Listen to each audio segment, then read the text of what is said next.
Now, in today's digital-first world, African creators, whether they're musicians or artists, writers or innovators, they are taking the global stage by storm. But with the massive opportunities that technology brings, there's also a big threat, and that is theft. From content piracy to unauthorized use of creative work, protecting original ideas has become one of the greatest challenges of our time. So how can technology itself help safeguard the future of African creative? Today on our Xtra Special, we're diving into tech versus theft. And joining me, to unpack it, is Barbra Okafor, Digital Media Strategist, who's helping creators defend and thrive in the digital space. Welcome. And we also have Mr. Adeyemo here with us, who is himself a copyright expert, lawyer and expert. You're welcome, Mr. Adeyemo. Thank you very much. Thank you for joining us. For joining us. Yes, Judith, I'll let you begin. Let me get started with you, Ms. Okafor, and just start with the basics. In which ways or what ways are African creators most vulnerable to digital theft in today's world and today's days of ETFs and what's the other one? PTFs, or I can't remember what it's called. There's one now.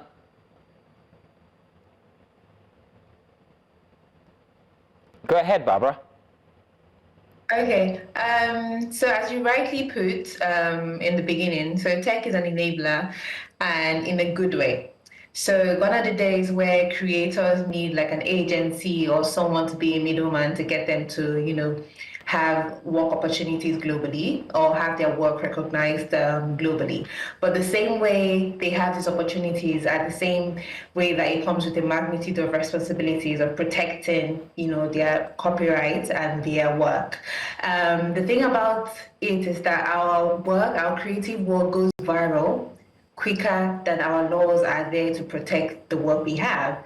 And the issue with that is that imagine traveling without a passport. So people are going to see you at the airport, people are going to meet you, but if there's no way to identify that this is Barbra Okafor, this is who you are, it would be hard to know the person behind that travel. So it's the same thing with content where you go viral and we cannot count how many trends or how many things go viral and you don't know who originated that trend or you don't know who started it.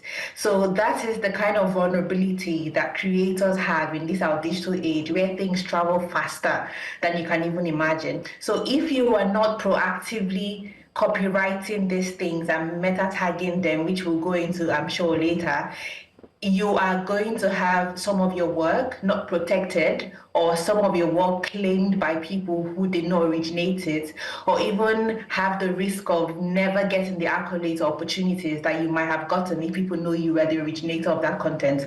So this is the major threat we have within the digital space when it comes to intellectual property and copyright issues. I'm glad that you took that from a digital angle, but I'm going to come back and take it from a brick and mortar more perspective, if that's an excuse to put it that way.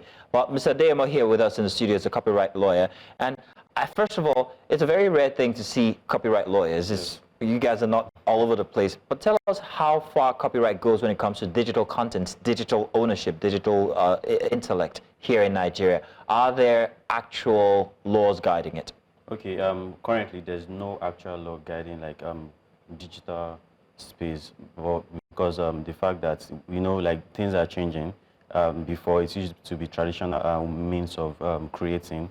People, all these creatives usually just engage in their creative process and they distribute it traditionally. But with the advent of digital space, of course, we are going to start getting to see the advent of new laws and especially with the advent of AI now, which everyone is still trying to fight with. Okay. And just like Barbara mentioned, it's like a progress. It's a work in progress, right? So the fact that creatives are still creating means that there will be there's already a surge with respect to the way digital space is affecting the ecosystem. So I believe that just within couple number of months or years, we are going to have our own laws that's going to also guide the digital space with respect to copyright and intellectual property. That's healthy to hear. But I still want to know how healthy copyright laws are when it comes to music or movies or films.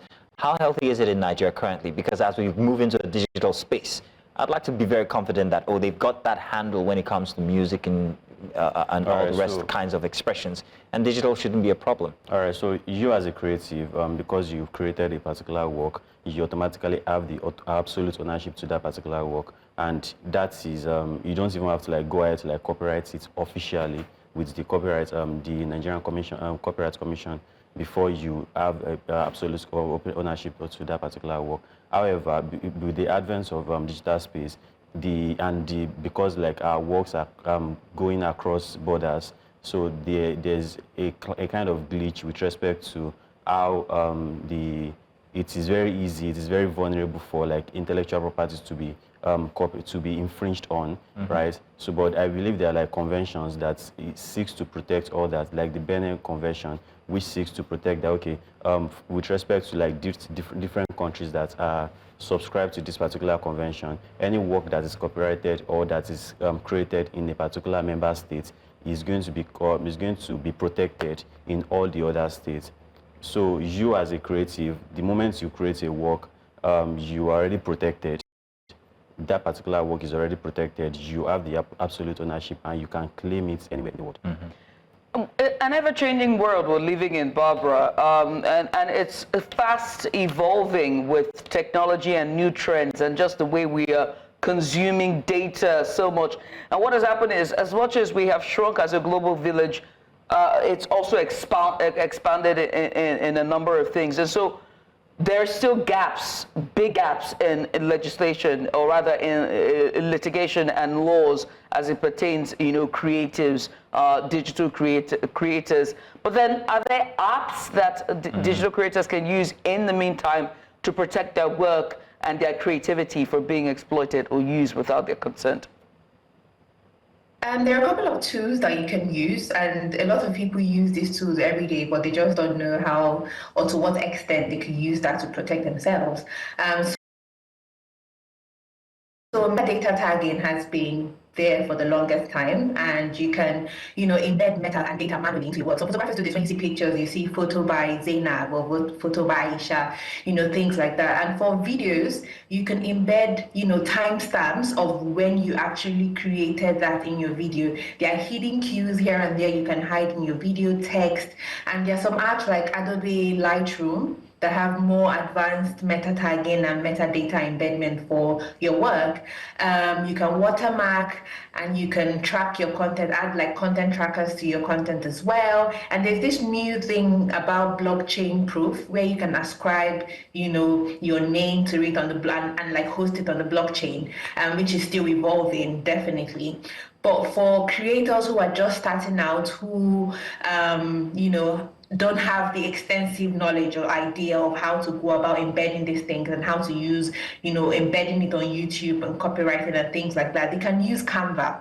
A lot of people use Canva to create every day. You can just have a little watermark on your video to say, done by Barbara, just so anyone sees that content, they see that it's yours. And also very important to timestamp it. The first day you upload that content, add like a time marker on the video. You never know where that video is going to travel to. So if there's ever a conversation about who did this first, or there's an argument that, oh, I saw this thing here first, so I don't think she was the one who did it. If there's a timestamp of who uploaded that thing first, and it originates from you, it's easier for you to navigate those waters.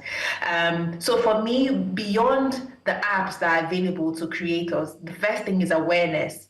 Knowing that these things exist, knowing that you're vulnerable to, getting your work stolen or getting your work claimed by somebody else, and then educating yourself on the apps you can use to help you embed that data within your content.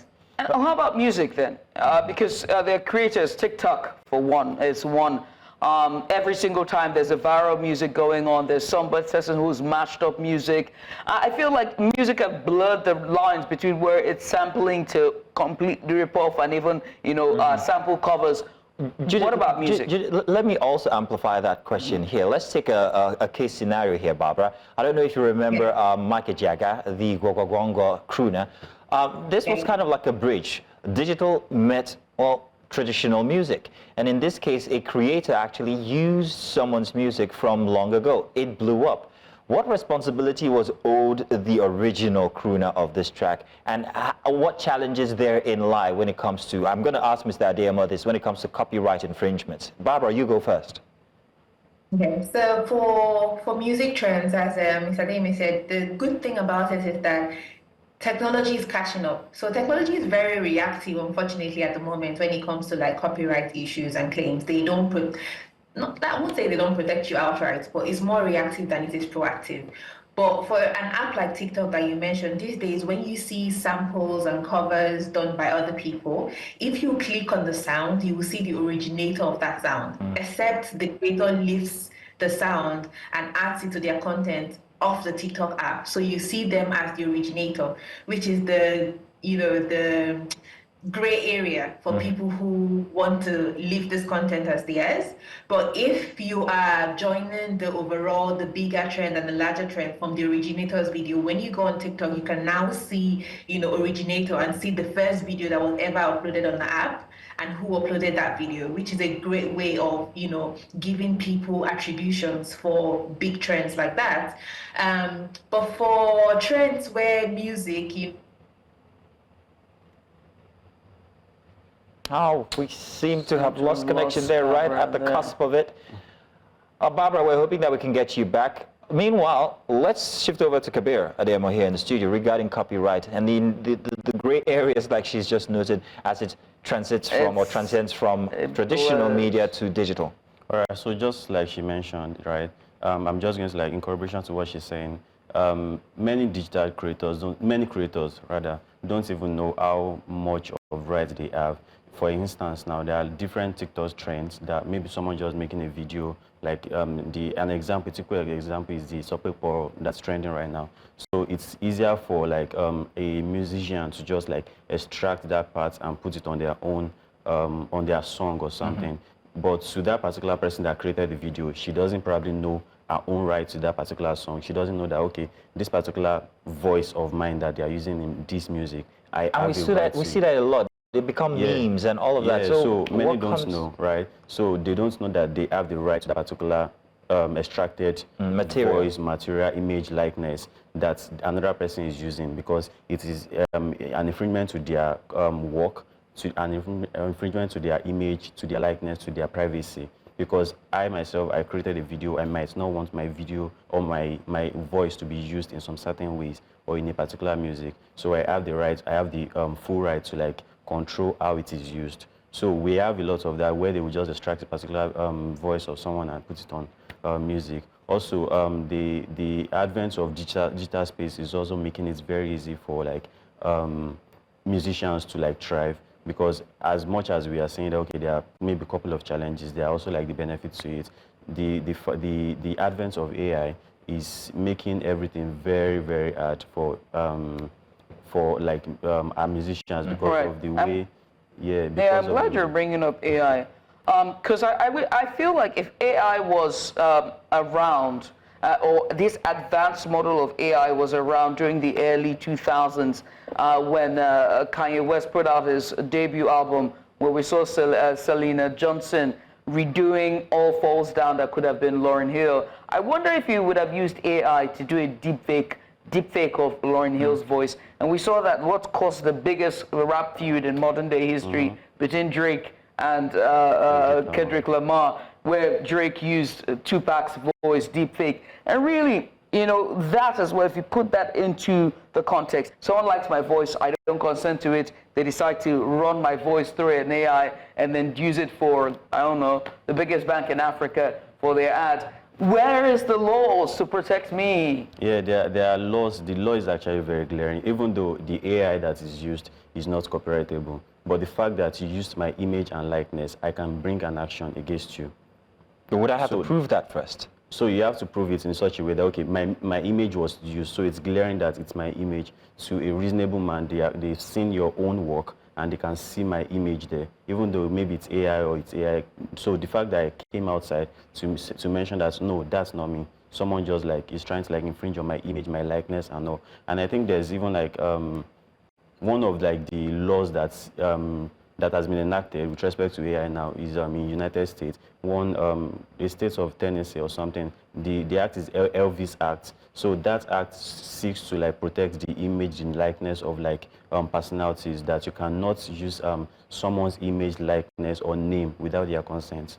What about their voice, like she said? The Their voice is voice very, too. very... but let's ask Barbara. Barbara, we hear you back. Welcome back. Do you want to jump on that and help us? Where the laws, or perhaps maybe the infrastructure that guide people's likeness, image, semblance, voice, particularly Deepfakes. voice, when it comes to deepfakes and AI being used to replicate what people might look like or sound like? A lot of these things are happening very recently, where we see people being advertised or advertising a skincare brand, and they come out and say, "I never did that," and the brand is just deep faking them or faking their voice and using their image. A lot of these things are very recent and they're evolving because of like technology and AI. So I think there's a lot of work to be done in that space, and there will still be a lot of work to be done in that space. But the thing is, I think recently the lawsuit I saw for a TikTok, a very big TikTok creator who is suing the company for deepfaking her voice, and the company was arguing that she had a document, or she said somewhere online that she could her data and her videos and things like that could be publicly used and reused and repurposed as long as you attribute her, and they were attributing her.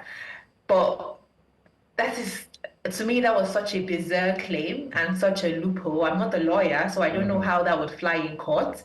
But it's for people to understand the extent that these things could go, especially when you protect yourself in the first place, and when you say, okay, you can use my content but attributes me, and people take that to a different level. So I think that there's a lot of work to be done. And for African creators particularly, when we think about gentrification and just the absorbment of our culture without permission or without proper accreditation, we need to start protecting ourselves even on the granular level by making sure that we are watermarking these things. We are publicly saying when we originate content that we did these things ourselves. We are getting laws that will protect us a bit better, even for the basics, before we even think about AI and the impact of AI of replicating people's voices and things like that. And because those things will come, but if we're ready for them when it comes to placing the right laws in place, then I think things will evolve into a safer, more digital-friendly space for creators.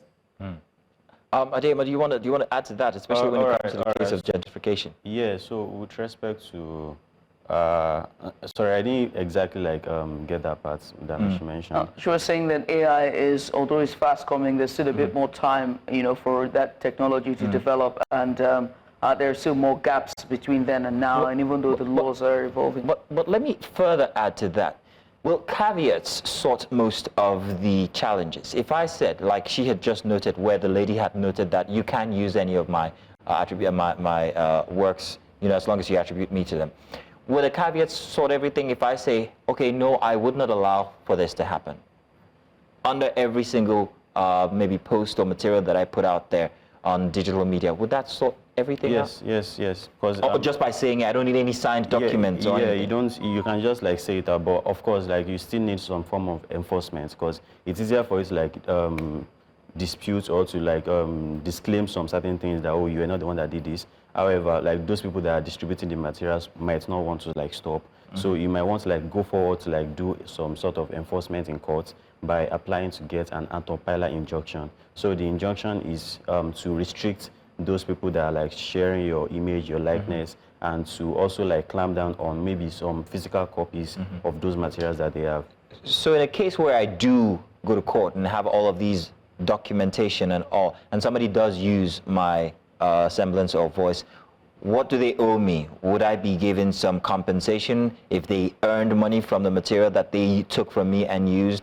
How much would this be? Who gets to decide? Because I've got my voice out there and people are using it left, right, and center. Yeah. I need to make some extra money in this sustainable economics. Yeah, definitely. You're open to seeking for the damages. You're open to reliefs. You can seek for a certain sum as general damage for the usage of your likeness without your authorization. You can also seek for the specific damage of everything that they have incurred from like the income they have generated from like the usage of your likeness or your image. And I think it's even very easy in the music space because like if someone uses your voice or they use your maybe your content, they extracted maybe a particular content, maybe a video content or content from a content creator. Maybe someone like Taoma, they extracted maybe the Quadri aspect and put it on a song. So it's easier for Taoma to just go on streaming platforms and take down the song for copyright infringement. Wait, Judith, do you remember that police lady who was being driven in a car? Help me. Now we have plenty of people who actually use that for music. Yeah, in fact, are you saying that she's owed monies? I think that was resolved. That was resolved, yeah, because they called them out and then they went to court and it was resolved. Yeah. Okay, it was resolved. That's interesting. Yeah. So she has a right to like the usage of her likeness, of her image, of her voice. So if she didn't want her voice to be dead because of the way people are going to like perceive her, maybe the society, help me, people are going to like see her on the streets and probably be calling her, help me, woman. You understand? So she might not want that to be out. Yeah. So she can easily say that, no, I don't want it to be out. They have to extract it. They don't have a choice. Even if the song is very good by a top artist, she can't take it down. Help me, carry me to go. I don't know. I love it. Barbara, before I let you go, your final closing remarks. I mean, advice, what your projections would be for the future as it pertains African creatives and tech enthusiasts. Okay, so for African creators, we share, we want our content out there, and protecting our content is not hoarding the content. It's just making sure that we are not exploited and they get the right that is due them. So it's important that you first make yourself aware that there's a threat to copyright and intelligence, stealing. I get it that the first thing we want to do as creators is to, go viral, build a community, and just kickstart. But you have to build your digital house before you let people come in. So building that digital house means you have to first make yourself aware of what the cons of doing this thing and how you could possibly not get credit for it. And you have to now put things in place that would make sure that you are protected from the get-go. Become more aware of how to meta tag your data and how to, copyright and watermark your content and the actual rights you have as a creator. When you're having partnerships and negotiations with people, know how to ground yourself really well when it comes to like your rights and things like that. For AI, there are some bloodlines here and there, but as I said, that space is still evolving. And what you need to do is when you're aware of all the things that you need to do as a creator and the rights you have as a creator, just make sure you are fighting for those rights in the interim before there are laws that are proactive rather than reactive to issues like that. So yes. Oh. Well, Barbara, I must say thank you for taking our time to join us. Barbra Okafor, as well as... I still got one more question, Judith. I hope you don't mind. Yeah, sure, go ahead. This is going to go to Mr. Kabir.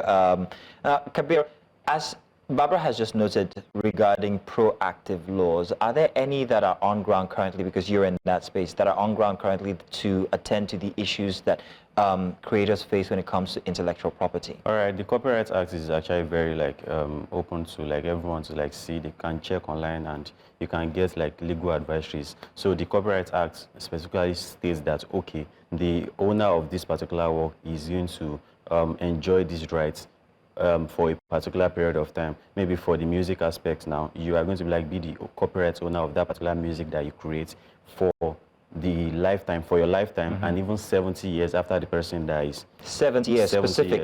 Yes, specifically. Is there a reason why there's that specific number? That's the law. So after 70 years, so after 70 years, you can renew it. Oh. Right. Or you can maybe during your lifetime pass it down to your lineage or your generations or something. Are there other rules regarding length of material itself? Because I know for music you can make samples only up until a certain length of the material. After that, it becomes an infringement. Or am I wrong? I'm not too sure. Yeah, I'm not so sure. You could use about a few seconds. Anything after 3 seconds or so. There's a song with Lato, and that she copied Mariah Carey's biggest hit from the 90s. I've forgotten it now. She's got a lot of them. Yeah, so there's one, the one, Give Me Your Love. Give me love. Sorry, And then she when I first heard it at the gym, I was like, what? I was like, oh, Mariah Carey. And then it turns out, I'm like, said I'm rapping, big trick, I can be your fantasy. I'm like, wait, what the? Okay, I there's- Shazammed and I checked it, the whole thing. There's no Jump in the- restriction. Barbara, do you know the song? It's 10 seconds, I think. It's 10 seconds. There we go. Even on YouTube, sometimes they let you, if you do up to 10 seconds, once you exceed that, you have to take it down or you have to There. attribute it, or the owner of the video has to permit you to use it. There. So that's for digital. I'm like, that's digital for digital use, yes? Yeah. I think you can, there's some laws where that That like, song- you know. That song sounded like a piece of the 90s. I cannot, So I have to look for it. the reason why I asked was because I knew that there was something of the sort when it comes to digital use, and I'm wondering whether proactively our copyright laws here in Nigeria have the sort to protect people, even maybe not on the digital level, but on the regular, traditional intellectual property level. Yeah, I believe that if you are trying to like use another person's intellectual property and you approach them that you're trying to like use this particular work, you tell them, okay, how many minutes, how many seconds of the work you want to use. And I think the more you use, the higher you are also going to like pay. So if they permit you to like use it, why not? You can use it. Okay. Well, Kabir Adeyemo, I want to say thank you very much very for much. coming Thank on you. to help us explain this very interesting bit Thank when you. it comes to copyright. And of course, Barbra Okafor, thank you for joining us via video. We appreciate that you also joined us for Sunday, indeed.